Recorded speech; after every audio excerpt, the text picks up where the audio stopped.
بسم اللہ الرحمن الرحیم۔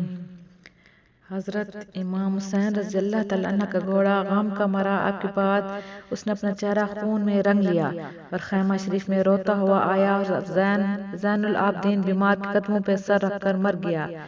اللہ اللہ، جب آپ کی محبت میں حیوان کا یہ حال ہوا تو شہزادیوں کا جو کہ انسان تھی ان کا کیا حال ہوا ہوگا۔ اس کے بیان سے دل پھٹا جاتا ہے اور یہی کہنا پڑے گا، چاک کو تقدیر کے ممکن نہیں کرنا رفو، سوزن تدبیر کو ساری عمر سیتی رہے۔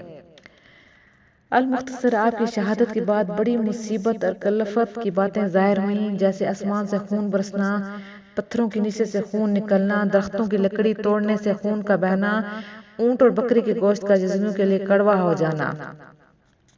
اور آپ کی شہادت کے بعد وہ ظالم لوگ خیمہ شریف میں جا گھسے۔ حضرت زینب رضی اللہ تعالیٰ عنہ، حضرت ام کلثوم رضی اللہ تعالیٰ عنہ نے فرمایا کہ سب سامان جو ہمارے پاس ہے سب لوٹ لو، ہم سے الگ رہو اور اللہ سے ڈرو، ہم اولاد رسول صلی اللہ علیہ وسلم ہیں۔ اس فرمان عالی شان کا یہ اثر ہوا کہ وہ لوگ ڈر گئے، کانپ گئے اور جو کچھ سامان ٹومچلا تھا وہ لوٹ کر الگ ہو گئے۔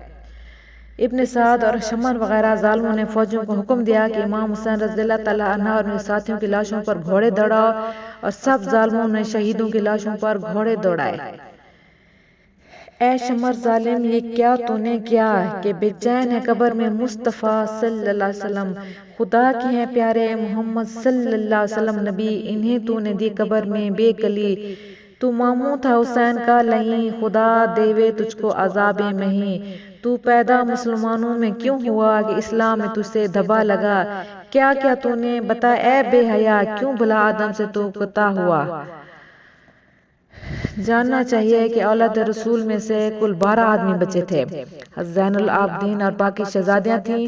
جب عمر ابن سعد اور شمر وغیرہ ظالموں نے خیمہ لوٹا تو شمر کی ناپاک نظر حضرت عابد پر پڑی تو اس نے ان کو بھی شہید کرنا چاہا، مگر ایک آدمی نے اس کا ہاتھ پکڑ لیا اور کہا کہ ظالم اس یتیم بچے بیمار کو کیوں قتل کرتا ہے۔ اس نے کہا کہ مجھے عبید اللہ ابن زیاد کا حکم ہے کہ علی کی اولاد میں سے کوئی مرد زندہ نہ رہے۔ اس آدمی نے کہا کہ یہ اب ابن زیاد ہی کے پاس جانے والے ہیں، جو چاہے کرے۔ اولاد رسول صلی اللہ علیہ وسلم کو اسی روز 10 محرم کو ابن سعد نے بشیر بن مالک اور خولی بن یزید کو حکم دیا کہ امام حسین رضی اللہ تعالیٰ عنہ کا سر اور کچھ ان کے ساتھیوں کے سر نیزوں پر رکھ لو، عورتوں اور بچوں کو اونٹوں پر سوار کرو، خوب ہوشیاری سے ابن زیاد کے پاس کوفے میں پہنچاؤ۔ بس ظالموں نے شہزادیوں کو بے پردہ اونٹوں پر سوار کیا۔ حضرت عابد بیمار کو ایک اونٹ پر الگ سوار کیا اور بڑے صدموں تکلیفوں کے بعد یہ قافلہ رسول پاک صلی اللہ علیہ وسلم کا کربلا سے کوفہ کو روانہ ہوا۔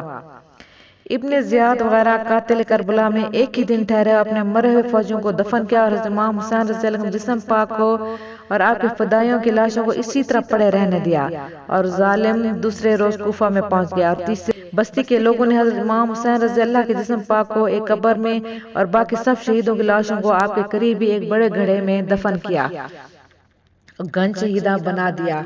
جب اولاد رسول صلی اللہ علیہ وسلم کو یہ قافلہ ابن زیاد کی کچہری میں گیا تو اس نے حضرت امام حسین رضی اللہ تعالیٰ عنہ کے پاک سر کو دیکھا تو ظالم خوشی میں پھول گیا، دنیا اور آخرت کے عذابوں کو بھول گیا اور کہنے لگا، خوب ہوا، ہم نے دشمنوں پر فتح پائی اور آپ کی شان میں ناپاک زبان چلائی۔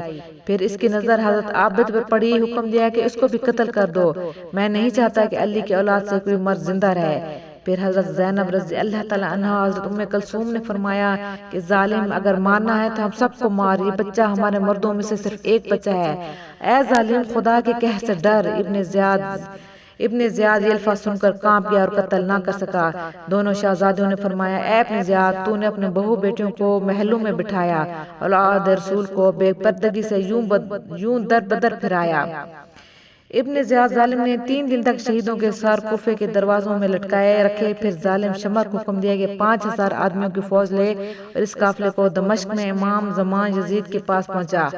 بس اولاد رسول صلی اللہ علیہ وسلم کو یہ مظلوم قافلہ کوفے سے چلا اور شہیدوں کے سر ظالموں نے نیزوں یعنی برچوں پر رکھ لیا، اور بے قصوں کا قافلہ جس شہر گاؤں میں سے گزرتا وہاں کے لوگ ہائے ہائے کرتے اور ہاتھ مل مل کر روتے تھے۔ آخر قافلہ دمشق میں پہنچا۔